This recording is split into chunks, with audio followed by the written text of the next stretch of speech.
चलो चलें बच्चों, स्टार्ट करें। ठीक है बच्चे, आपके पास ये डीपीपी है राइट ना, तो इसमें फर्स्ट क्वेश्चन से स्टार्ट करते हैं। ठीक है, इस साइड में फर्स्ट क्वेश्चन है, क्लियर। चलो, ग्राफ बेस्ड क्वेश्चन है बच्चे, तो बड़ा ही इंपॉर्टेंट क्वेश्चन है ये थोड़ा सा आप ध्यान दीजिएगा इसको।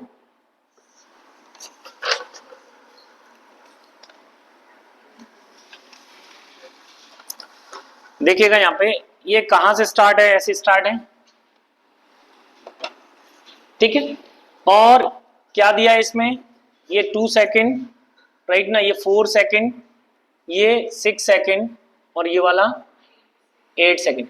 मतलब ये जो ग्राफ दिया है मुझे, डिस्प्लेसमेंट टाइम ग्राफ दिया है, ठीक है, किसी एसएचएम सिचुएशन का। ठीक है, तो पार्टिकल परफॉर्मिंग एसएचएम है ना, the acceleration of the particle at T is equal to 2 second. कहां पर पूछा है बेटा, T is equal to 2 second पर, क्लियर है। तो T is equal to 2 second कहां पर है बेटा, ये सिचुएशन है, मींस इस पॉइंट की बात कर रहे हैं, ठीक है। अब एक बात आप ध्यान से सुनिएगा कि यहां पर एम्पलीट्यूड हमको दे रखा है इस टाइप से 1, क्लियर, 1 दिया है। बच्चों आप जानते हैं कि एक्सेलरेशन जब हमको निकालना है तो एक्सेलरेशन इज इक्वल टू क्या होता है, ओमेगा स्क्वायर वाई, ठीक है। अब बताओ ये ओमेगा स्क्वायर वाई के लिए अगर हम इस सिचुएशन की बात करेंगे तो यहाँ पे क्या है, वाई की वैल्यू 1, क्लियर है कि नहीं। तो यहाँ पर वाई की वैल्यू कितनी हो गई बेटा, 1 होगी। अच्छा एक और बात, ये माइनस होता है, ठीक है, तो भाई यहाँ पर हमने माइनस लगाया, ओमेगा स्क्वायर और वाई की वैल्यू कितनी हो गई, 1। बच्चों एक बात बताओ, ये कंप्लीट साइकिल कितने टाइम में हो रहा है, 8 second, that's why this is the time period, clear है। और अगर ये टाइम पीरियड है, ध्यान देना, अगर ये टाइम पीरियड है 8 सेकेंड, तो बेटा हम ओमेगा निकाल सकते हैं इससे, क्योंकि हमें किसकी रिक्वायरमेंट हो रही है यहाँ पे, ओमेगा की।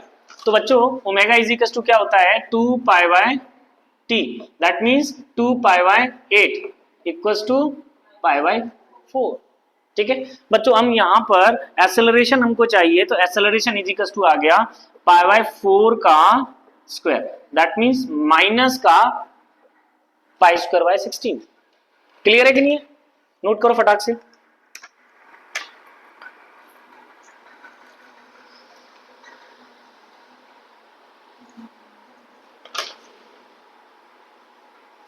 क्लियर,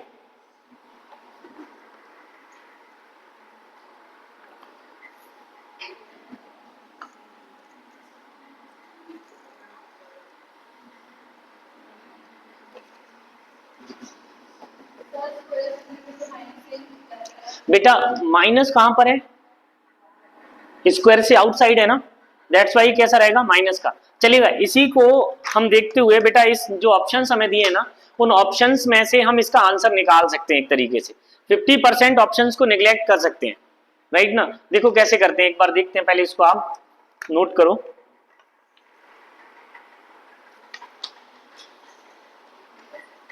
हो गया, ठीक है। चलो देखो बच्चों, सबसे पहले आप एसएचएम की सिचुएशन पे चलते हैं, ठीक है। एसएचएम की सिचुएशन पे अगर हम कोई भी एक एग्जांपल ले लेते हैं राइट ना, या एक पेंडुलम ले लेते हैं, कोई भी एक सिचुएशन ले लेते हैं, ठीक है, एक पेंडुलम ले लेते हैं जो एसएचएम कर रहा है, ठीक है। तो इस केस में बेटा एक बात बताइएगा, अगर हम बात करते हैं कि ऑब्जेक्ट जो है या वो जो है इस डायरेक्शन में जा रहा है, राइट, तो जब वो इस डायरेक्शन में जाएगा तो इस पर लगने वाला एक्सेलरेशन क्या होगा बेटा, इस डायरेक्शन में। सो वेलोसिटी की डायरेक्शन क्या है sir, outward to the mean position. Extreme position पे जैसे ही पहुंच जाएगा उसके बाद इसकी वेलोसिटी की डायरेक्शन क्या होगी sir, towards to the mean position. और एक्सेलरेशन की भी डायरेक्शन क्या है sir, towards to the mean position, point clear है। लेकिन जैसे ही ये मीन पोजीशन पे आएगा और इसको क्रॉस करेगा तो हमारा जो एक्सेलरेशन है उसकी डायरेक्शन किधर हो जाएगी बेटा, again towards to the mean position. Velocity की direction outward to the mean position, ठीक है। सिमिलर केस में जब ये वापस आएगा तो उस केस में एक्सेलरेशन तो इस डायरेक्शन में है ही, साथ साथ में वेलोसिटी की भी डायरेक्शन क्या हो गई, सेम डायरेक्शन में, क्लियर है। अब आप इस बात को समझिएगा बेटा कि अगर हम ये कहते हैं कि हमारी मीन पोजीशन से आगे जा रहा है इधर, ठीक है। एक और बात, अगर मीन पोजीशन को मैं 0 0 वाली सिचुएशन मान लेता हूं तो इस तरफ पॉजिटिव एक्स होगा और इस तरफ पॉजिटिव और नेगेटिव एक्स, ठीक है। पॉजिटिव एंड नेगेटिव, यही सिचुएशन है। बच्चों एक बात बताओ, जब हम किधर जा रहे हैं सर, एक्सट्रीम, पॉजिटिव एक्सट्रीम की तरफ जा रहे हैं, तो एक्सेलरेशन की डायरेक्शन कैसी है, नेगेटिव एक्सट्रीम की तरफ, मतलब एक्सेलरेशन की डायरेक्शन कैसी, नेगेटिव। पॉइंट क्लियर, नेगेटिव, ठीक। लेकिन जब हम नेगेटिव एक्सट्रीम पोजीशन की तरफ जा रहे हैं तब एक्सेलरेशन की डायरेक्शन कौन सी है, पॉजिटिव। दैट मीन्स हम कह सकते हैं कि इस केस में जब नेगेटिव एक्सट्रीम की तरफ जाएंगे तो हमारी जो डायरेक्शन ऑफ एक्सेलरेशन होगी वो क्या होगी, पॉजिटिव, और जब पॉजिटिव एक्सट्रीम की तरफ जाएंगे तो डायरेक्शन ऑफ एक्सेलरेशन क्या होगी, नेगेटिव। क्लियर है कि नहीं है? अच्छा, सिमिलर केस में आपसे हमने कहा कि एक बॉडी एसएचएम कर रही है इस टाइप से, टू एंड फ्रो मोशन, ठीक है। तो भाई ये पॉजिटिव एक्सट्रीम और इस साइड में नेगेटिव एक्सट्रीम, ठीक है। जब ऑब्जेक्ट मीन पोजीशन को क्रॉस करता है तो मीन पोजीशन पे एक्सेलरेशन कितना होता है बेटा, 0। एक्सट्रीम पर कितना होता है एक्सेलरेशन, मैक्स, ठीक है। तो भाई जब पॉजिटिव वाली डायरेक्शन में जाएंगे तो एक्सेलरेशन कैसा होगा, नेगेटिव, और जब नेगेटिव वाली सिचुएशन में जाएंगे तो एक्सेलरेशन मैक्स तो होगा लेकिन कैसा होगा बेटा, नेगेटिव, ठीक है। कैसा होगा, ये इधर आएगा पॉजिटिव में, कैसा आ जाएगा, पॉजिटिव में, मैक्स होगा और पॉजिटिव का होगा। क्लियर है बेटा, ये बात आपको समझ में आ गई, ठीक है। अब इस बात को आप समझो कि इसी का अगर मैंने एक फेजर डायग्राम बना लिया, एक डायग्राम बनाया है जो इसकी फेज को रिप्रेजेंट कर रहा है, मत मींस एंगल को रिप्रेजेंट कर रहा है। फेजर मींस फेज, आपको पता है ना फेज हमने कैसे पढ़ा था बेटा, देखो जैसे इक्वेशन ले लेते हैं, y is equal to a amplitude sine omega T, ठीक है, प्लस माइनस फाइव।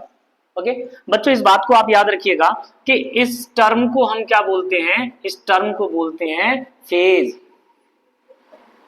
क्या बोला जाता है, फेज, ठीक है। और ओमेगा टी के बाद जो रिमेनिंग पार्ट होता है, प्लस माइनस या जीरो कुछ भी हो, ये हमें क्या बताता है, इनिशियल फेज। बात समझ में आ गई, ये किसको बता रहा है बेटा, इनिशियल फेज को। तो ये इनिशियल फेज है, ये फेज है, ठीक है। तो भाई ये साइन है, तो साइन वेव कैसे चलती है, इस टाइप से, ठीक है। तो भाई जब साइन वेव इस टाइप से चल रही है, दैट्स वाई से हम क्या बोल सकते हैं बेटा, फेजर डायग्राम। क्या बोल सकते हैं, फेजर डायग्राम।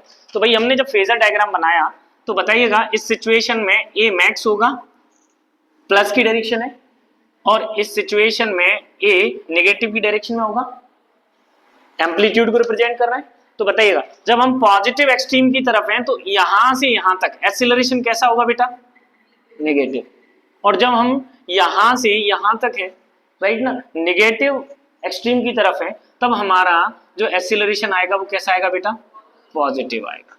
ये बात आपको समझ में आ गई कि नहीं? तो बच्चों अगर मैंने आपसे कहा, इस जो अभी क्वेश्चन था उसी क्वेश्चन को हम वापस लेके आ रहे हैं। देखो ये जो क्वेश्चन था, ठीक है, इस क्वेश्चन में बेटा अगर मैंने आपसे पूछा कि acceleration at T is equal to 2 second, कितना निकला हमारा, माइनस का पाई स्क्वायर बाय 16। लेकिन बच्चों अगर मैंने आपसे कहा कि acceleration at T is equal to 6 second, क्या होगा? ऑप्शन में देख के बताओ, कोई ऑप्शन मैच कर रहा है क्या हमारे लिए? कौन सा? डी, डी ना, पाई स्क्वायर बाय 16। क्लियर है कि नहीं है? तो बेटा आप समझ लो यहां पर कि एक्सेलरेशन जब हमको किस पर पूछा है, एट 2 सेकेंड, तो उस केस में कितना आ गया, pi square by 16। Acceleration at 6 second कितना आ गया बेटा, यहाँ पर प्लस का पाई स्क्वायर बाय 16, ठीक है। Metre per second square, metre per second square, unit याद है ना आपको, ठीक है। अच्छा अगेन मैंने आपसे क्वेश्चन पूछा बेटा, यहीं पर बताइएगा acceleration at T is equal to 4 second, T is equal to 4 second पे कितना, हाँ 0, क्योंकि T is equal to 4 second. देखो ये लाइन किसको बता रही है, मीन लाइन को, तो इस लाइन पर जितने भी पॉइंट्स होंगे वो क्या होंगे, 0 एक्सेलरेशन, मीन पोजीशन। तो बताइएगा acceleration at T is equal to 0, 0, acceleration at T is equal to 4, 0, acceleration at T is equal to 8 second, क्या होगा बेटा, 0। क्लियर है कि नहीं है, समझ में आ गई बात? आप समझो इसी टाइप से क्वेश्चंस यहाँ पे बेटा बन जाते हैं। ठीक है, अगेन अगर मैं आपसे क्वेश्चन पूछना चाहता हूं कि भाई मुझे बताइएगा वेलोसिटी, इसी क्वेश्चन में वेलोसिटी, राइट ना, तो भाई मैक्सिमम वेलोसिटी कहां मिलेगी? सबसे पहले तो मीन पोजीशन पर। ठीक है, तो कहां कहां पर मिलेगी? 0 सेकंड पर, 4 सेकंड पर और 8 सेकंड पर। लेकिन अगर हमारा SHM 0 से स्टार्ट हुआ है, राइट ना, तो आप समझिएगा कि यहां से 0 पर मैक्स मिलेगी, 4 पर मैक्स मिलेगी और पॉइंट क्लियर है, समझ में आ रही बात? अब बताइएगा 0 कहां कहां पर मिलेगी? वेलोसिटी 0 2 पर एंड 6 पर, क्योंकि ये कौन से पॉइंट है? एक्सट्रीम पॉइंट, और एक्सट्रीम पॉइंट पर वेलोसिटी 0। क्लियर है कि नहीं है सभी को? Point clear? तो ये इसके कितने क्वेश्चन बन गए बेटा? अप टू 10 क्वेश्चन बन गए हमारे। ठीक है, एक ही क्वेश्चन को हमने 10 क्वेश्चंस की तरह डील कर लिया, सॉल्व कर लिया। ठीक है, चलेगा, आगे समझ में? आगे चलें, चलेगा, आगे चलते बच्चों। नेक्स्ट क्वेश्चन सेकंड, सेकंड क्या है? Two pendulum of length 120 centimetre and 100 centimetre start vibrating in phase. Phase में मतलब एक साथ स्टार्ट करने। ठीक है, ठीक, at some instant the two are at their mean position in the same phase. किसी समय वो क्या है, स्टार्टिंग में या सेम फेज में है, तो बताइएगा minimum number of vibration of shorter pendulum, ठीक है, again in phase at the mean position. तो भाई जो शॉर्टर पेंडुलम है हमारा, वो कितने ऑसिलेशन कंप्लीट करेगा अगेन फेज में आने के लिए? Point clear? देखिएगा, इसको ऐसे समझ लेते हैं हम लोग, आप समझिएगा इसको कि सपोज करो मेरे पास ये पेंडुलम है L, ये वो है इसका। ठीक है, अब इसका टाइम पीरियड क्या होता है? 2 pi root and root L upon g. Clear है कि नहीं है? L upon g. बंद कर दो बेटा इसको, पीछे वाले को चालू कर लो या इसको कर लो, वो चालू रहने देख ना, कोई एक और चालू कर लो, है ना, कोई नहीं। चलो बेटा यहाँ ध्यान दो, इधर देखेंगे। तो अगर मैं आपसे कहूं कि time period is directly proportional to root square of L, यही है ना? तो बच्चों अगर आपसे ये कहा जाए कि T1 upon T2 equals to कितना आ जाएगा, तो भाई L1 अपॉन L2, तो L1 कितना है बेटा? 120, L2 कितना है? 100। ठीक है, सो ये निकल आया आपका। क्लियर है? अब बच्चों एक बात बताइएगा, फ्रीक्वेंसी क्या होता है? नंबर ऑफ साइकिल या नंबर ऑफ SHM, यही है ना, पर सेकंड। Point clear? तो बच्चे अगर हम फ्रीक्वेंसी का रेशियो निकाल लेते हैं, राइट ना, तो वो साइकिल का रेशियो बता देगा, या फिर हमने टाइम का जो रेशियो आया है, जैसे टाइम का जो रेशियो है, ठीक है, तो इसका T1 है और इसका T2 है, तो भाई इसको थोड़ा सा और सॉल्व करते हैं। सो 11 T2 इज इक्वल टू कितना आ जाएगा? 10 T1। Point clear? तो भाई T2 वाला जो है 11 से मल्टीप्लाई करना पड़ेगा, ठीक है, तब जाके ये सेम फेज में आएगा। और जो बिगर वाला है, राइट ना, T1 टाइम का, उसको 10 ऑसिलेशन कंप्लीट करने पड़ेंगे, तब फेज में आएंगे। समझ में आ रही है बात? क्लियर है? मतलब एक ऑसिलेशन जैसे n ऑसिलेशन की है, ठीक है, तो n का मल्टीप्लाई किससे कर दो? टाइम पीरियड से। पॉइंट क्लियर है कि नहीं है? तो ये हमारे पास क्या आ गया भाई, कि अगर ये सेम फेज में अगेन आने वाले हैं, सो इसको 11 कंप्लीट करने पड़ेंगे और इसको 10। तो भाई स्मॉलर कौन है इसमें? T2। तो T2 को कितने ऑसिलेशंस कंप्लीट करने पड़ेंगे, और T1 को, बड़े वाले को, कितने कंप्लीट करने पड़ेंगे? 10। क्लियर है कि नहीं है? आगे बात समझ में? नोट करो बेटा इसको, है ना। इसको अगर फ्रीक्वेंसी के बेसिस पे देखना चाहते हो, तो फ्रीक्वेंसी आप लिख सकते हैं F1 upon F2 equals to कितना आ जाएगा? Frequency reciprocal of time period होती है, कितना हो जाएगा बेटा? 10 अपॉन 11। तो फ्रीक्वेंसी आपको डायरेक्ट बताएगी कि भाई इसकी फ्रीक्वेंसी 10 है और इसकी 11 है, इसका मतलब जो शॉर्टर है उसको 11 ऑसिलेशंस कंप्लीट करने पड़ेंगे, जबकि जो बिगर वाला है उसको कितने करने पड़ेंगे बेटा? 10। कंप्लीट करो।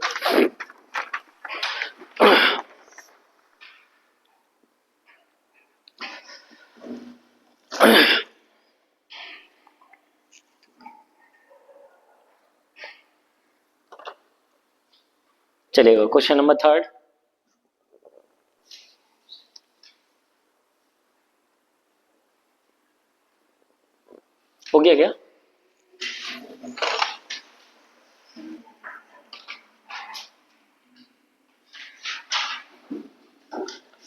यहाँ लिख सकते हैं हम लोग,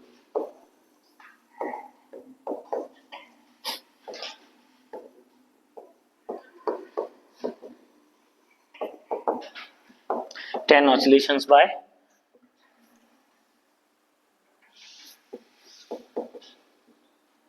बिगर, है ना, और 11 ऑसिलेशन बाय स्मॉलर पेंडुलम।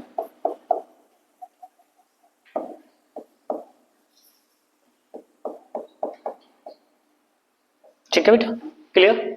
चलो नेक्स्ट क्वेश्चन की तरफ चलते हैं। Question number 3।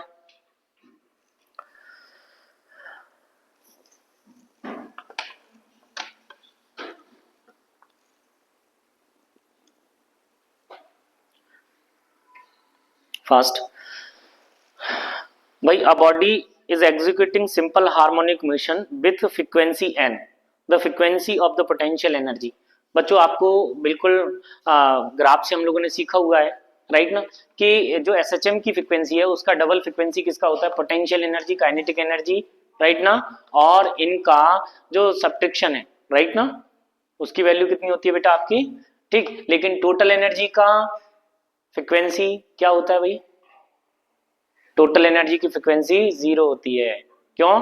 क्योंकि उसमें तो सभी कांस्टेंट है, half M omega square a square. याद है कि नहीं आपको? Very good. चलो देखो आप यहां ध्यान दीजिएगा, हमने इस टाइप से एक ग्राफ बनाया था, ठीक है, डिस्प्लेसमेंट एनर्जी ग्राफ।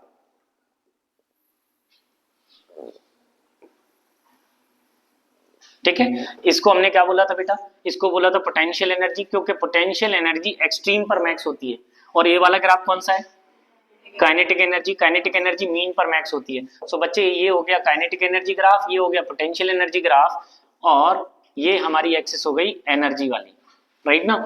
सो ये जो है potential energy and kinetic energy का सम होती है, मींस टोटल एनर्जी को रिप्रेजेंट करता है। तो भाई ये ग्राफ जो है टोटल एनर्जी को रिप्रेजेंट कर रहा है बच्चे, ये आपका काइनेटिक एनर्जी को रिप्रेजेंट कर रहा है, ये वाला ग्राफ किसको रिप्रेजेंट कर रहा है बच्चे, पोटेंशियल एनर्जी। दैट्स व्हाई हम यहाँ पर क्या कह सकते हैं कि सर एक ऑसिलेशन कंप्लीट होने पर, एक ऑसिलेशन कंप्लीट कब होगा, जब ये ऑब्जेक्ट जो है इस टाइप से यहां पहुंचेगा वापस, ठीक है। लेकिन इस केस में फ्रीक्वेंसी जो है 2 टाइम्स चेंज हो गई, ठीक है, क्योंकि यहां पर जो एनर्जी की फ्रीक्वेंसी है कितने टाइम्स चेंज हो गई बेटा, 2 टाइम्स। लेकिन ऑसिलेशन में ऑलरेडी ये 2 टाइम्स है। Point clear? तो ऑसिलेशन की फ्रीक्वेंसी की डबल फ्रीक्वेंसी किसकी होती है, पोटेंशियल एनर्जी, काइनेटिक एनर्जी, इनका चेंज, बट टोटल एनर्जी की फ्रीक्वेंसी क्या होती है, 0। क्यों? क्योंकि देखो टोटल एनर्जी थ्रू आउट कैसी होती है, कांस्टेंट, ठीक है। टोटल एनर्जी, मैकेनिकल एनर्जी अगर बोले, क्योंकि काइनेटिक एनर्जी और पोटेंशियल एनर्जी का सम क्या होता है बेटा, ठीक है। तो बेटा ध्यान दीजिएगा, total energy is equal to कितना, हाफ एम ओमेगा स्क्वायर और एम्पलीट्यूड का स्क्वायर, ठीक है। काइनेटिक एनर्जी कितनी होती है बच्चे, half M omega square a square minus y square, या इसका एक फॉर्मुलेशन हमने और देखा, a omega cos omega t, यही ना, ठीक है। और पोटेंशियल एनर्जी कितनी होती है बच्चे, पोटेंशियल एनर्जी क्या होती है वैसे, work done against restoring force, work done against restoring force. So कितनी होती है, हाफ एम ओमेगा स्क्वायर और वाई स्क्वायर, यही ना। किससे निकालते हैं, हाफ के एक्स स्क्वायर से, ठीक है। इसका बेसिक फॉर्मूला क्या है, जो बेटा हम लोगों ने स्प्रिंग के लिए सही से पढ़ा है इसको, ठीक है। स्प्रिंग के लिए ये फॉर्मूला हमें आसान लगता है, पोटेंशियल एनर्जी को यू से भी रिप्रेजेंट करते हैं। क्लियर? चलो यहां तक आ गए।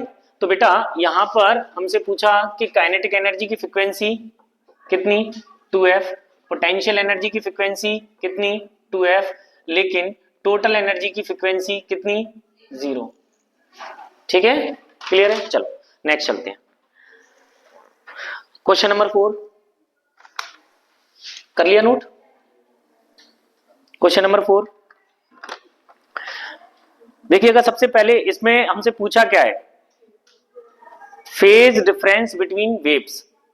तो यहां पर 2 वेव्स गिवन है ना, देयर आर 2 वेव्स गिवन, ठीक है। कौन कौन सी, y1 a sine omega T plus pi by 6, और सेकंड वन कितना है, A sine omega T plus 3 pi by 6। Clear है बच्चों? आप ध्यान दीजिएगा यहाँ पे कि हमको फेज डिफरेंस चाहिए। क्या चाहिए? Phase difference. तो भाई ये क्या चीज है? फेज है, और ये भी क्या है? फेज है, राइट? तो भाई देखिएगा बिगर फेज किसमें है? इसमें है ना, ठीक है। अब जब हम इसका डिफरेंस लेंगे तो phase difference del phi is equal to omega t से ओमेगा टी कट जाएगा। सो 3 पाई बाई 6 में से पाई बाई 6 को सब्ट्रैक्ट कर दो, तो 3 pi by 6 minus pi by 6 कितना आ जाएगा बेटा? 2 pi by 6, that means pi by 3। Option को भी देखकर भी हम बता सकते हैं बेटा। देखिएगा ऑप्शन में एक पाई बाई 6 दिया है, ध्यान देना, पहले रुक जाओ। ऑप्शन में एक पाई बाई 6 दिया है हमें, राइट? तो बेटा पाई बाई 6 अगर होता तो यहाँ पे जीरो होना चाहिए ना, जीरो तो है ही नहीं, तो पाई बाई 6 तो हो ही नहीं सकता सर। इसका मतलब अब फिर कितना दिया? जीरो। अगर जीरो है तो इन दोनों की वैल्यू सेम होनी चाहिए थी, ये पाई बाई 6 है और ये पाई बाई 2 है, इसका मतलब जीरो भी नहीं हो सकता। तो ऑप्शन आपका 2 एंड 4 या b and d cancel out हो गए, ठीक है, निग्लेक्ट कर सकते हैं उनको। अब हमारे पास क्या बचा बेटा remaining? Pi by 3 and pi by 2। तो बच्चों पाई बाई 3 अगर आता तो आप बताइएगा पाई बाई 6 और पाई बाई 2 का अगर हम सब्ट्रैक्ट करेंगे तो क्या पाई बाई 3 आएगा? कभी नहीं आएगा, ठीक है। तो आंसर हमारे पास क्या रहता? हाँ, पाई बाई 3 आएगा। मतलब यहां से कितना आ रहा है? अच्छा पाई बाई 3 आएगा, ठीक है, गुड। चलिएगा अगला क्वेश्चन की तरफ चलते हैं। क्या हुआ? चलें नेक्स्ट क्वेश्चन, कोई दिक्कत नहीं। अगर आपको आंसर आ गया तो बोलो, तुरंत बोलो। हाँ बेटा, a block is resting on a piston which is moving vertically, which is moving vertically। क्या इस टाइप का एक क्वेश्चन पहले हमने किया है डीपीपी में? किया है? क्या था? a is equal to g upon omega square, g upon omega square, ऐसा ही कुछ था। देखो मैं बताता, दोबारा देखो इसको बेटा। एक पिस्टन है, राइट ना? तो अगर इस पिस्टन के ऊपर कोई भी ऑब्जेक्ट हमने रख दिया, ठीक है, तो इस केस में इस पर क्या लगेगा? Normal reaction. ऑब्जेक्ट का क्या लगेगा इसमें? mg, राइट ना? और एक्सेलरेशन के कारण इस पर क्या लगेगा बेटा? Inertial effect. क्लियर है? तो भाई इनर्शियल इफेक्ट, तो भाई यहां से हम क्या करते हैं? n minus m g is equal to m a, यही करते हैं, ठीक है। अगर यहां पर संपर्क छूट जाए, कुल मिला के कॉन्टेक्ट को हमें क्या करना है? सेपरेट करना है। तो ये सेपरेट होगा तो contact is equal to zero, that means normal reaction is equal to zero. Normal reaction को हम जीरो कर देंगे यहाँ पर, ठीक है। तो नॉर्मल रिएक्शन को जीरो करने पर एम्पलीट्यूड की वैल्यू कितनी आ जाती है बेटा मेरे पास? जी अपॉन ओमेगा स्क्वायर। कितनी आ रही है? जी अपॉन ओमेगा स्क्वायर। भाई पुट करके देखो, ठीक है। तो भाई कितना आ रहा है? देखो जी की वैल्यू कितनी है बेटा? 10, राइट ना? ओमेगा की वैल्यू कितनी आ जाएगी? तो देखो बच्चों इसमें ओमेगा की वैल्यू, टाइम पीरियड कितना दिया उसने? 1 सेकेंड। टाइम पीरियड कितना दिया? 1 सेकेंड ना? तो ओमेगा की वैल्यू कितनी आ जाएगी? ये आपको पता है ना? अगर टाइम पीरियड 1 सेकेंड है तो ओमेगा की वैल्यू कितनी होगी? 2 पाई। ओमेगा की वैल्यू कितनी होगी? 2 पाई। देखो 2 पाई, क्लियर? तो भाई ये 2 पाई का क्या करना पड़ेगा यहाँ पे? Square, that means 10 upon 4 pi square. बेटा आपको मैंने बताया कि जी का वैल्यू जो है अप्रॉक्स कितना होता है? पाई स्क्वायर के इक्वल। अप्रॉक्स कितना होता है? 10 के इक्वल। दैट मींस हम इन दोनों को कट कर सकते हैं कि नहीं? सो 1/4 की वैल्यू कितनी आ गई? 0.25, ठीक है। सभी यूनिट्स किसमें बेटा? ऐसा यूनिट है, दैट्स वाई इसका आंसर कितना आ जाएगा मेरे पास? क्लियर? आगे चलो। अच्छा ये भी आपको समझना है थोड़ा सा कि ओमेगा की वैल्यू टी की वैल्यू में क्या रिलेशन है, राइट ना? इसको भी थोड़ा सा देखिएगा, नोट कर लो पहले।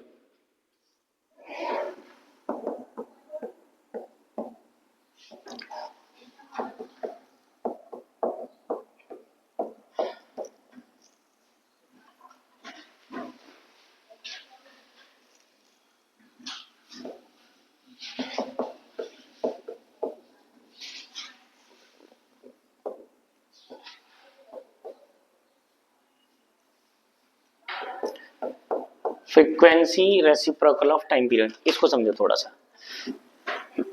देखो बच्चों यहां तक आ गए? देखिएगा अगर उसने टाइम पीरियड को हमको बन दिया है तो ओमेगा कितना आ गया यहां से? 2 पाई, ठीक है। अगर उसने टाइम पीरियड 2 सेकंड दिया होता तो ओमेगा कितना आ गया? 1। अगर उसने टाइम पीरियड को 4 दिया होता तो ओमेगा कितना आ गया, π/2। क्लियर है?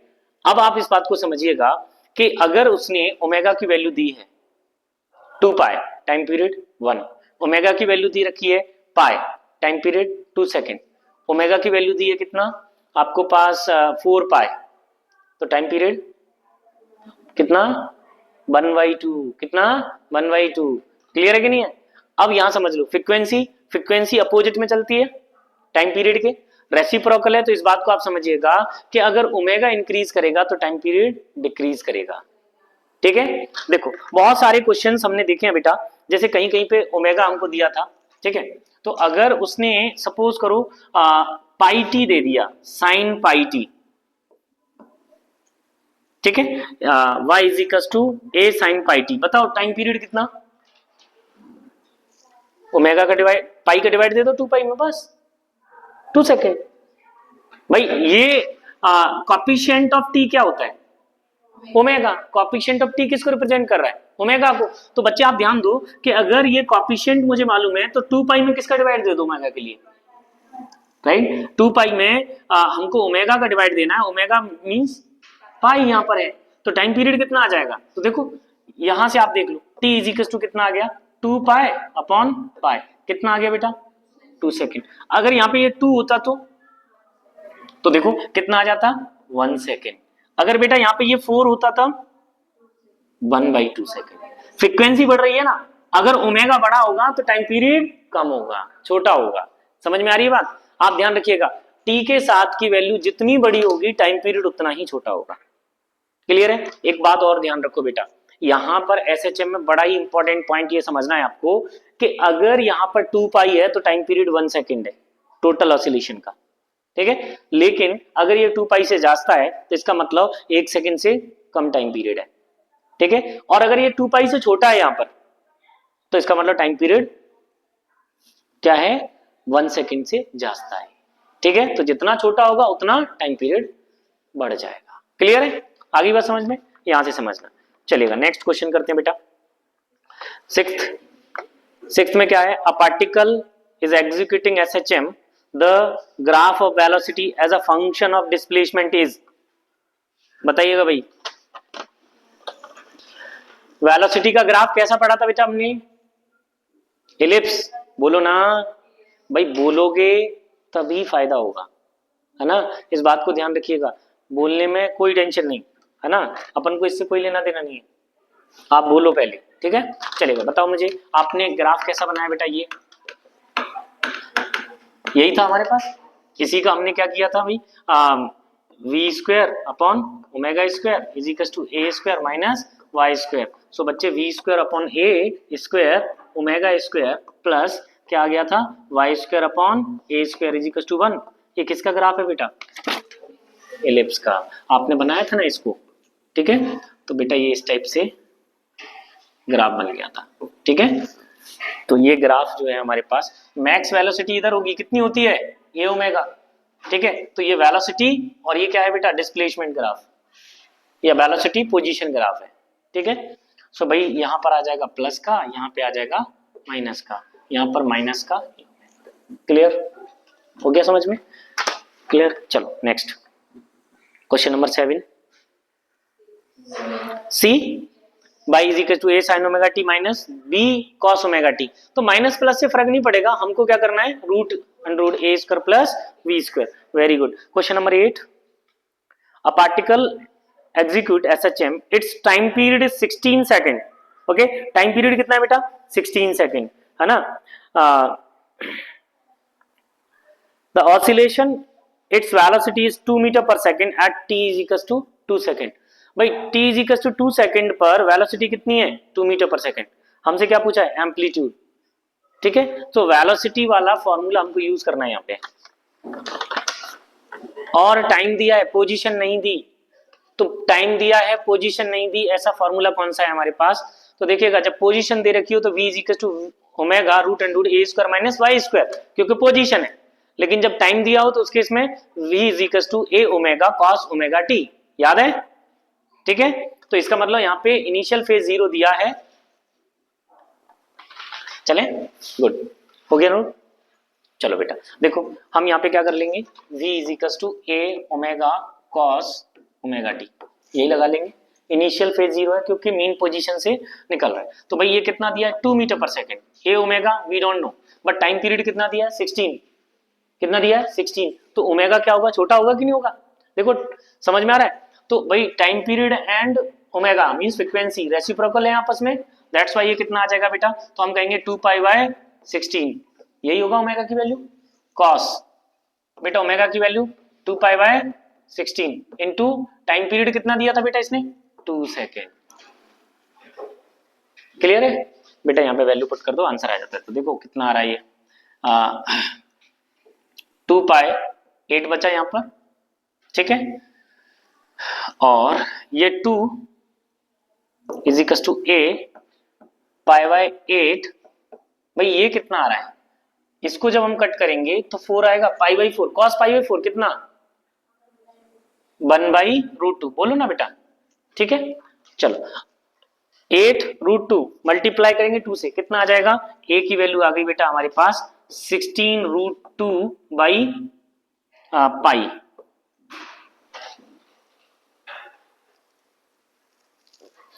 यहां देखो बेटा ध्यान से 16 रूट 2 की वैल्यू कितनी 1.414 डिवाइडेड बाय पाई की वैल्यू कितनी 3.14 है ना, सिंगल सिंगल काउंट करते हैं पॉइंट के बाद, ठीक है। तो देखो बेटा अब देखिएगा इससे हम कैसे आंसर को निकाल सकते हैं, ऑप्शन हमारे पास है, अगर हम इसको मल्टीप्लाई करने बैठ जाते हैं तो बहुत टाइम लग जाएगा, ठीक है। आप इसको समझो थोड़ा सा, मैं आपको डिटेल में बता रहा इसको, ये 16 है, इसको 1 प्लस 0.414 लिख सकते हैं क्या, बोलो भाई, क्लियर। अब बेटा एक बात बताओ, अगर मैं इसका 16 से पहली बार मल्टीप्लाई करूंगा तो 16 आएगा, प्लस 16 4 जा कितना आएगा 64, दैट मीन्स जो भी वैल्यू आएगी 6.4 जो भी आएगी प्लस ही आएगी, 3 5 जो भी आना है मान लेते हैं 5 आ गया, ठीक है, क्लियर। अब बेटा एक बात बताओ ये कितना हो रहा है टोटल सम 22.45 और ये कितना हो रहा है 3.14। बच्चों मैं थोड़ी देर के लिए इसको छोड़ देता हूं यहां पर और इधर इसको छोड़ देते हैं, कितने टाइम्स जाएगा 7 टाइम्स, क्या 7 मतलब 7 टाइम्स से प्लस ही जा रहा है ना, बताओ कितना आ रहा है आंसर, देखो दिख रहा है कि आपको कोई आंसर 7 टाइम्स जा रहा है और 0.2 एक एक्स्ट्रा वाला, इसका मतलब आंसर यही होगा ना, क्लियर है, मतलब यही मैक्सिमम वाला ऑप्शन था मेरे पास, इसी का आंसर आ गया कि नहीं बेटा, गुड, नोट करो फटाक से।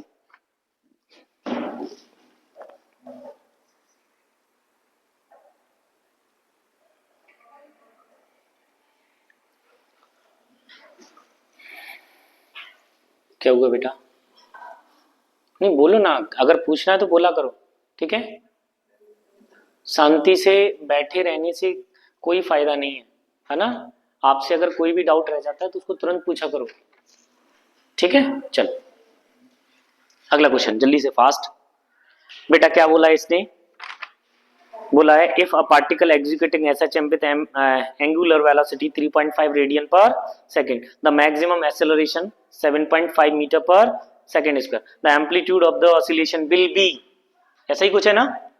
चलिए देखो बेटा सबसे पहले बताओ मैक्सिमम एक्सेलरेशन क्या होता है, ओमेगा स्क्वायर, और कहां पर होता है एम्पलीट्यूड पर, यही ना, ठीक है। बताओ इसकी वैल्यू कितनी दी है उसने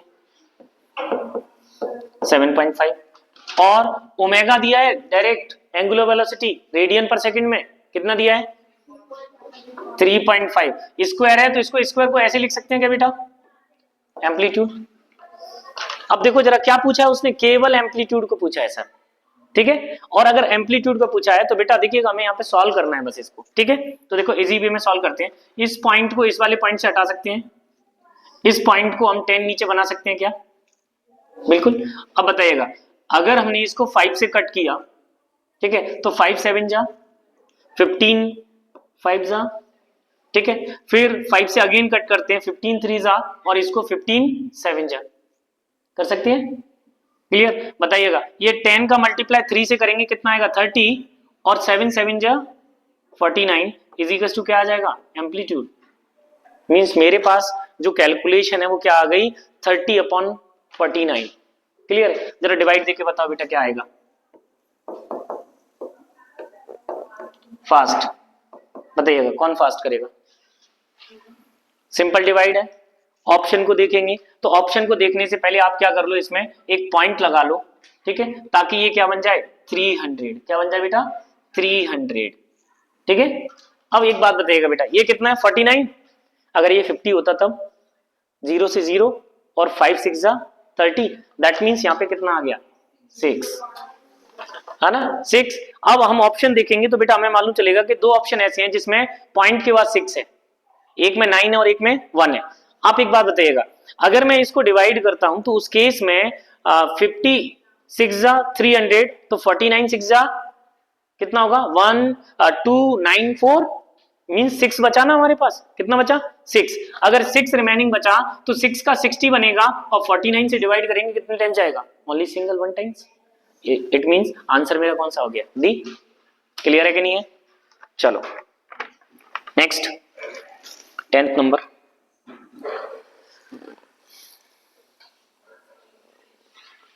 हुआ आसान? हाँ भाई बेटा फास्ट नोट करो, इसको करना है तो।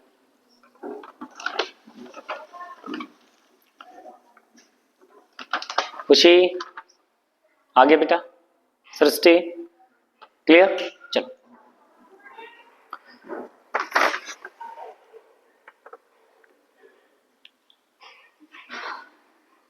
नेक्स्ट और करते हैं क्वेश्चन नंबर 10। बेटा थोड़ा फास्ट करो ना, नोट करने में टाइम लगता है आपको। हो गया? पढ़ो जरा फास्ट। सेकंड सिचुएशन क्या दी है, a body executing SHM velocity 10 centimetre पर सेकंड एंड 7 सेंटीमीटर पर second, okay, at a displacement of 3 centimetre and 4 centimetre. बेटा ये बात तो हमको पहले से ही क्लियर है, ध्यान देना। हम लोगों ने फेजर डायग्राम भी पढ़े है ना, टाइम डायग्राम भी पढ़ा, तो वहां पे हमने ये बात देखी कि बेटा हमें जो टाइम लगता है, राइट ना, वही 2 स्लॉट में लगता है। ठीक है, जैसे मीन पोजीशन से फर्स्ट हम क्या करते हैं, फर्स्ट टाइम जो होता है हमारे पास कितना होता है t/12, और रिमेनिंग हाफ का जो टाइम होता है a/2 डिस्प्लेसमेंट तक कितना होता है t/12, और रिमेनिंग हाफ कितना होता है t/6। यही है कि नहीं है? क्लियर? तो बच्चे हमको ये मालूम है कि यहां से यहां तक टाइम जो है t/12, यहां से यहां तक जो टाइम है वो कितना है t/6।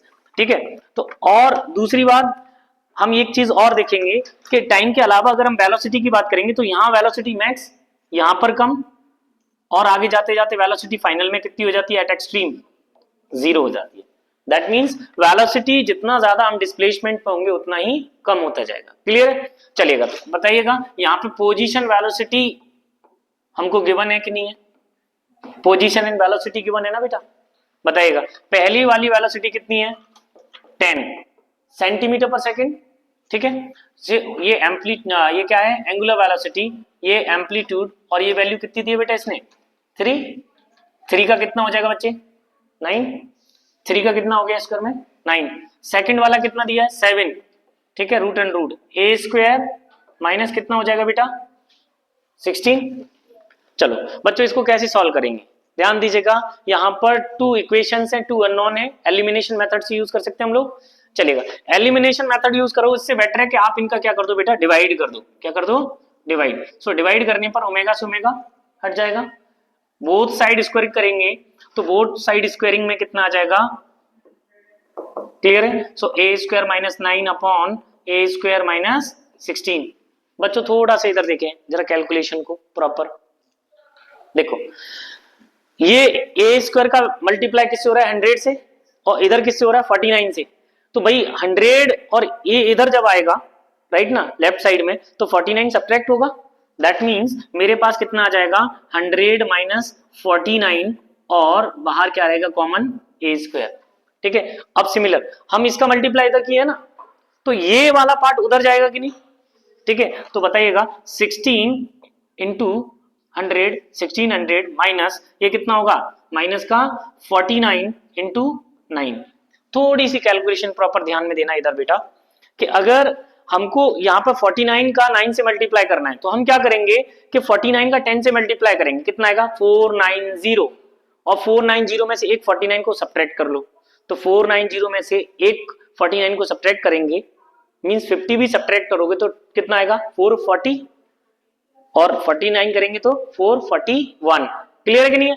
तो बच्चों मेरे पास यहाँ पे 1600 में से सब्ट्रैक्ट करने के बाद कितना आ जाएगा, तो देखो 441 को 1600 से सब्ट्रैक्ट करो तो 1600 में से पहले 400 सब्ट्रैक्ट करो कितना आएगा 1200, 1200 में से 41 को सब्ट्रैक्ट करो कितना आएगा 1159। क्लियर? तो बेटा ये आ जाएगा 1159। देखो जरा ध्यान से,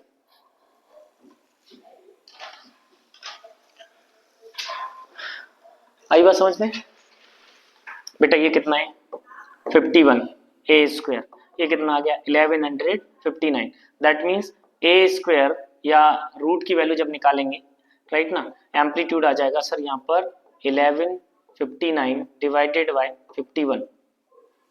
ठीक है,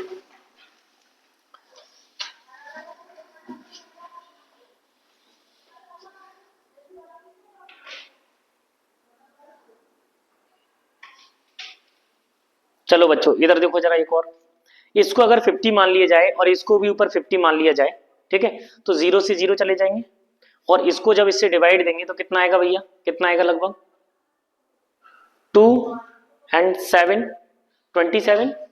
दैट मीन्स जो भी वैल्यू आएगी वो क्या आएगी 5 राइट ना, या 5 के अबव पहुंचेगी तो देखो कौन सा ऐसा है हमारे पास 5 के अप्रॉक्स कौन सा आंसर आ रहा है 4.8 आ रहा है राइट ना।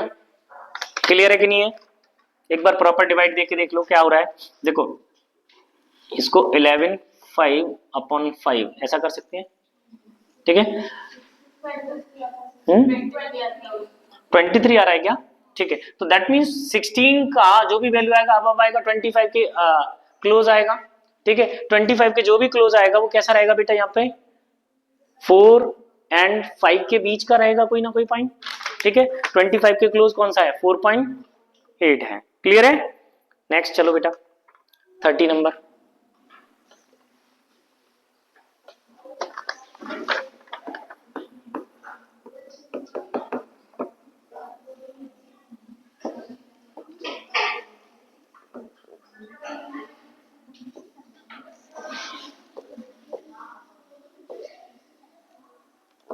हाँ बेटा यही है ना। सबसे पहले यहाँ पे देखो कि भाई स्प्रिंग पेंडुलम है राइट ना, तो ये एक स्प्रिंग है और ये दोनों स्प्रिंग है, ये कैसी हैं आपस में प्यारे लाल राइट ना, तो भैया प्यारे लाल कॉम्बिनेशन है तो प्यारे लाल कॉम्बिनेशन में स्प्रिंग क्या करती है डायरेक्टली ऐड हो जाती है, तो कितना हो गया 2k, दोनों का एडिशन कितना आ गया बेटा 2k। अब बताइएगा k एंड 2k कैसे हो गई बेटा आपस में सीरीज श्रीलाल कॉम्बिनेशन, तो बेटा अगर ये प्यारे लाल है तो 2k और श्रीलाल में क्या होता है 1/k की फॉर्म चलती है। अच्छा एक और चीज मैंने आपको सिखाई है बेटा, मैथमेटिक्स की बेसिक प्रॉपर्टी का यूज करना है हमें, ये k है और ये 2k है, तो अगर ये इसका डबल है दैट मींस इस केस में जो भी डबल है राइट ना उसके नीचे दोनों के सम का जो कॉफिशिएंट आए उसका डिवाइड दे दो, तो कितना आ गया 2k/3। क्लियर है? सो बच्चों यहां से k इफेक्टिव कितना आ गया मेरे पास 2k/3, ठीक है, जब k इफेक्टिव 2k/3 आ गया तो time period of spring pendulum कितना होता है t is equals to 2 pi root and root m upon k effective, यही ना।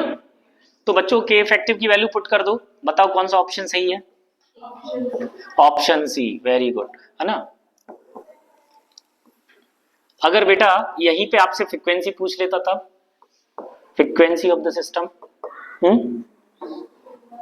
इनवर्स हो जाता, मींस क्या लिख सकते थे इसको 1/2 पाई, ठीक है, और क्या आ जाएगा बेटा 2k/3m, ये बेटा हमारे पास क्या आ जाती फ्रीक्वेंसी आ जाती। क्लियर है? Good. 31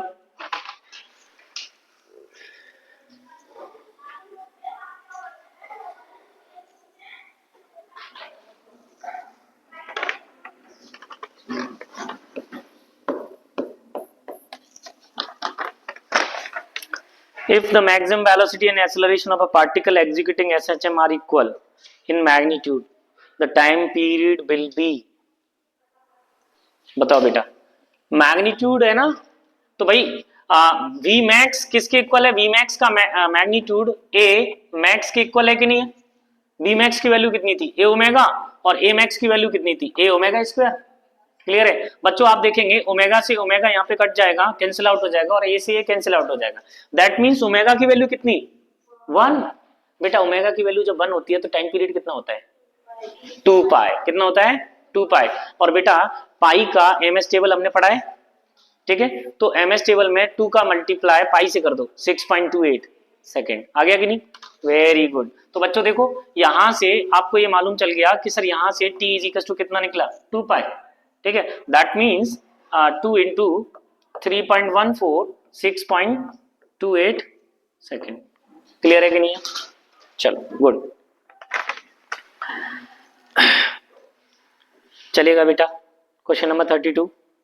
A simple pendulum of frequency n falls freely under the gravity from certain height। बेटा जब फ्रीली फॉल करते हैं तो जी इफेक्टिव कितना होता है, 0। और भाई यहाँ पे क्या बोला है इसने, सिंपल पेंडुलम बोला है ना बेटा, क्या बोला है, simple pendulum. So time period of simple pendulum क्या होता है, 2 pi root and root L upon G, right ना। If G is equal to 0, किस केस में, फ्री फॉल, फ्री फॉल है ना। z इज इक्वल टू 0 किस केस में, फ्री फॉल के केस में। तो इस केस में t इज इक्वल टू कितना हो जाएगा, इंफिनिटी। कितना हो जाएगा, इंफिनिटी। तो t is equal to infinity, तो बताओ फ्रीक्वेंसी क्या होता है, reciprocal of, that means frequency कितनी है, 0। टाइम पीरियड इंफिनिटी, मींस जो पेंडुलम है वो एसएचएम करेगा ही नहीं सर, अपनी पोजीशन पर रखा रहेगा। ठीक है, आपको ये मालूम है ना कि भाई जो सैटेलाइट हैं वो क्या कर रहे हैं, अर्थ की तरफ फ्री फॉल कर रहे हैं कंटिन्यूअस, लेकिन वो अर्थ की तरफ आ क्यों नहीं रहे, रीजन है उनको सेंट्रीफ्यूगल फोर्स क्या कर रहा है बेटा, उसी पोजीशन पे उसी ऑर्बिट में बनाए रखे हुए। क्लियर है कि नहीं है, इसीलिए बेटा यहाँ पर क्वेश्चन आ जाता है कि एस्ट्रोनॉट जो है सिंपल पेंडुलम की जगह स्प्रिंग पेंडुलम अपने साथ क्यों लेके जाते हैं, या टाइम के लिए सिंपल पेंडुलम वाली क्लॉक की अपेक्षा, राइट ना, हम लोग क्या ले जाते हैं, spring pendulum clock. Why, because spring pendulum clock का time period not depend on the gravity. Clear है कि नहीं भूमि, क्लियर है ना बेटा, गुड। चलो आगे बात समझ में, वेरी गुड। अंशा चले क्वेश्चन नंबर 16 और कर लें, छोटा सा क्वेश्चन है। चलो क्वेश्चन नंबर 16 देखो जरा फास्ट फिनिश करते हैं। अब तो बेटा ये सभी क्वेश्चंस की ट्रिक आ गई आपको, देखो जरा ध्यान से। इसमें कितनी स्प्रिंग्स हैं, 2 स्प्रिंग्स है ना बेटा, और जब 2 स्प्रिंग्स इस टाइप से लगी हूं तो उस केस में हमने क्या बोला था बेटा आपको, कि बेटा किसी भी ऑब्जेक्ट को किसी भी स्प्रिंग की साइड क्या करो, डिस्प्लेस करो, तो कैसे बिहेव कर रही है, just like a parallel case, right. तो इसका इक्विवेलेंट क्या बनता है बच्चे, इसका इक्विवेलेंट बन गया बेटा k एंड k, ठीक है, that means 2k। So time period कितना हो गया, 2k by 2 pi root and root m by 2k, ठीक है। अभी इसने सेकंड केस में क्या बोला कि सर हमने स्प्रिंग को एक को एलिमिनेट कर दिया, एक स्प्रिंग को क्या कर दिया, एलिमिनेट। तो जब सिंगल स्प्रिंग को हम एलिमिनेट करेंगे तो single spring and mass system बन गया, जिसका टाइम पीरियड हमको मालूम है ना कितना है, t is equal to 2 pi root and root m by k। So ये t डैश हमको पूछा है ना, t डैश और हाँ फ्रीक्वेंसी पूछी है, टाइम पीरियड भी नहीं पूछा। क्या पूछा है बेटा, फ्रीक्वेंसी।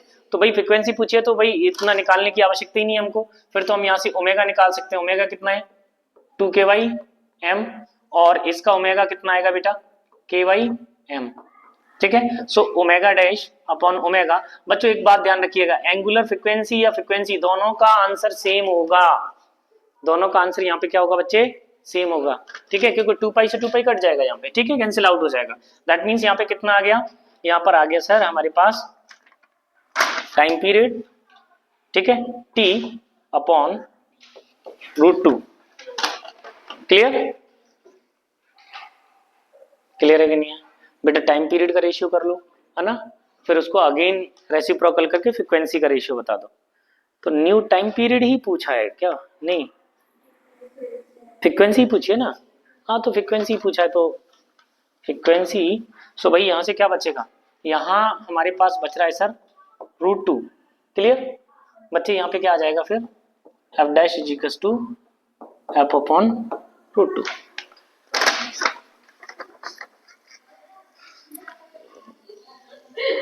हो गया, चलेगा। ये लास्ट क्वेश्चन बड़ा अच्छा क्वेश्चन है, इसमें कटिंग लाल वाला क्वेश्चन है, स्प्रिंग कटिंग का है ना। हमने प्यारे लाल और श्री लाल देख लिया है, अभी कटिंग लाल वाला क्वेश्चन और है जिसमें स्प्रिंग को कट करना बताया है आपको।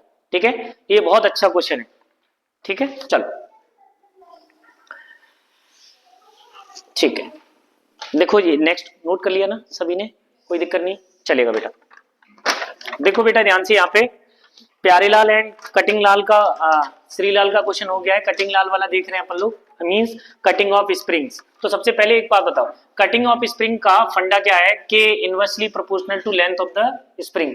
ठीक है, उसने बोला कि सर हमने स्प्रिंग को कट किया है, तो भाई कैसे कट किया है, तो सबसे पहले ये देख लो L2 अपॉन L1 इस टाइप का आ जाएगा।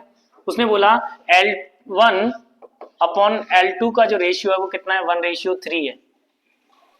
यही दिया है क्या, देखो क्या बोला है इसने, spring is cut into 2 parts whose length are in ratio 1:3। Length का रेशियो यही दिया है।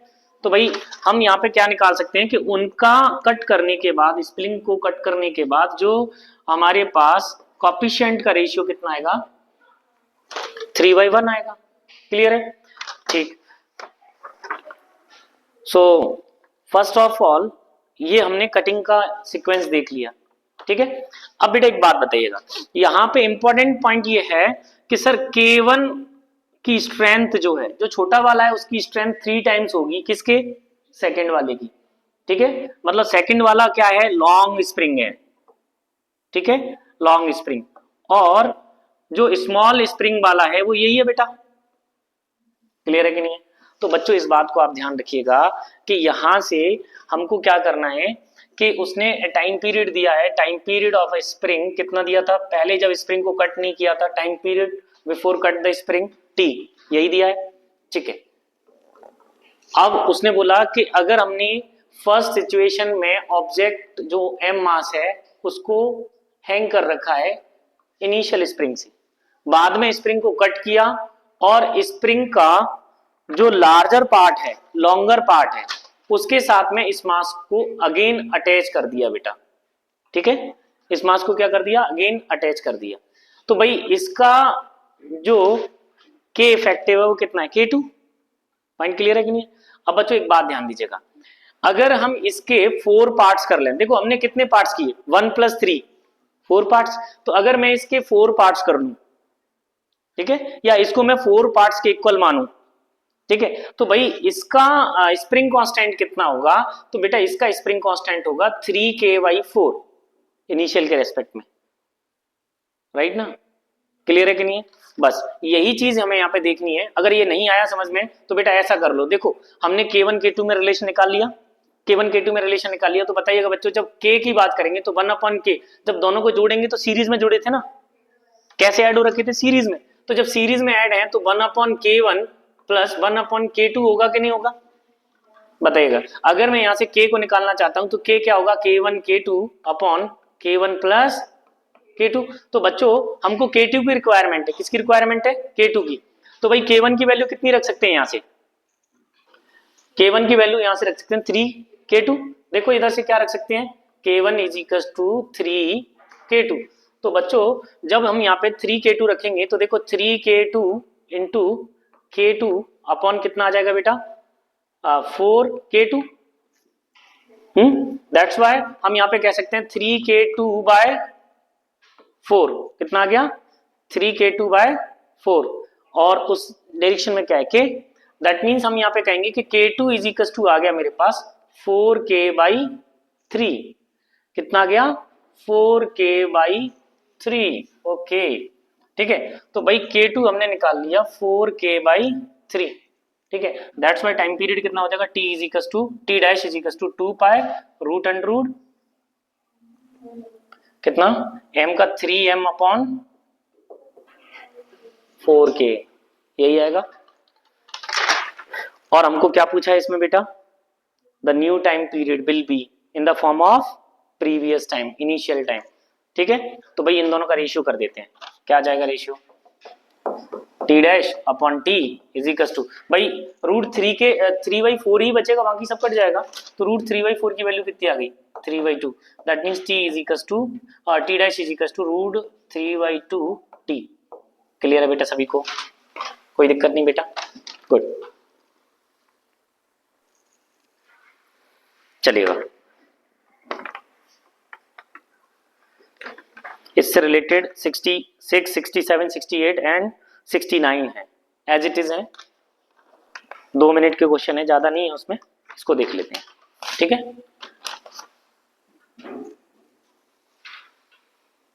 बस 2 मिनट ज्यादा हो गया। मैंने भी अभी इससे पहले कंटिन्यूस क्लास ही लेके आया। चलो 2 मिनट बस हो गया, वो ज्यादा बड़ा नहीं है ना। आप देखिएगा क्वेश्चन नंबर 66, एक लॉन्ग स्प्रिंग है। ठीक है, जब इसको x स्ट्रेच किया जाता है तो इसमें एनर्जी कितनी है, u है। अगेन अगर हम nx इसको क्या कर देते हैं बेटा, स्ट्रेच कर देते हैं, तो एनर्जी कितनी होगी। तो बच्चों स्प्रिंग की एनर्जी आपको याद है फॉर्मूला, हाँ, n² u। देखो कैसे, u इज इक्वल टू होता है बेटा हाफ के x²। सो हाफ और k क्या है बेटा यहाँ पर, constant. So u directly proportional to x², that means u2 upon u1, और इधर क्या हो जाएगा x2 अपॉन x1 का स्क्वायर। बच्चों ध्यान देना यहाँ पे, अगर मैं u2 अपॉन u कर देता, क्योंकि u1 क्या है, ठीक है, इज इक्वल टू x2 की वैल्यू कितनी है बेटा, nx बोला है ना उसने, और इनिशियल कितनी है x, दैट्स वाई कितना आ जाएगा n²। तो कितना आ गया बेटा यहाँ पे आंसर मेरा, u2 is equal to n² u। Answer आ गया। ऐसा लग रहा है घरीघूती टाइप का क्वेश्चन है, हाँ घरगुती, गुड।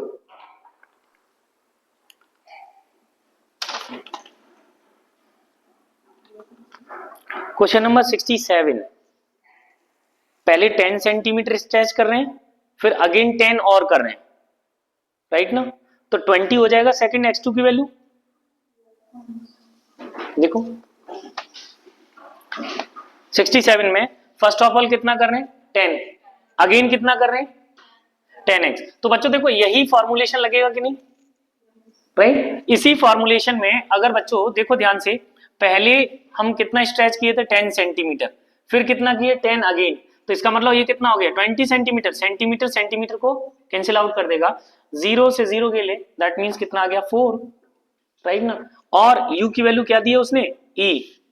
बताइएगा u2 इज इक्वल टू कितना आ गया 4e। क्लियर है कि नहीं है, बड़े सिंपल है ये तो बेटा, आप लोगों ने स्प्रिंग में भी किए थे। ठीक है, स्प्रिंग में किए ना बेटा, स्प्रिंग के फॉर्मुलेशन जो है बाद में आए थे, एसएचएम को पहले डिफाइन करना पड़ा हमें। ठीक है, लेकिन स्प्रिंग को पहले हम क्यों पढ़ लेते हैं, क्योंकि वहां पे एनएलएम में हमको स्प्रिंग की रिक्वायरमेंट होती है, फोर्स की रिक्वायरमेंट होती है। ठीक है, चलो एक और बड़ा 68 वाला बताइएगा।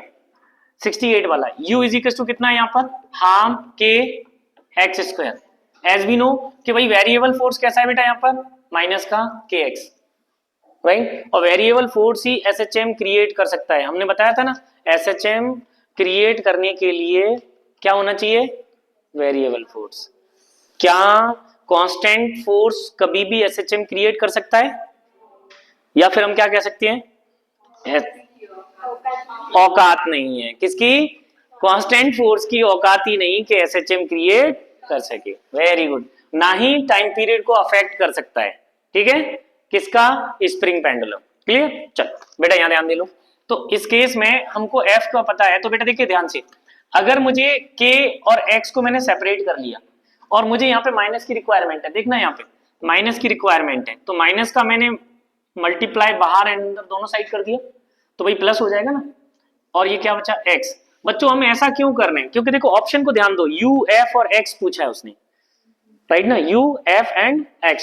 तो बच्चों यहां ध्यान दीजिएगा, इसका मल्टीप्लाई कर दो 2u और ये माइनस, और ये इसकी वैल्यू क्या होगी f, राइट ना, इंटू एक्स, यही ना बच्चों, एक्स स्क्वायर क्यों, ये तो इसमें एक्स एक एफ को कंप्लीट करने में चला गया ना बेटा, इधर देखो, सो 2u बाय एफ और उधर कितना है माइनस एक्स, दैट्स वाई क्या लिख सकते हैं 2u upon f plus x is equal to 0।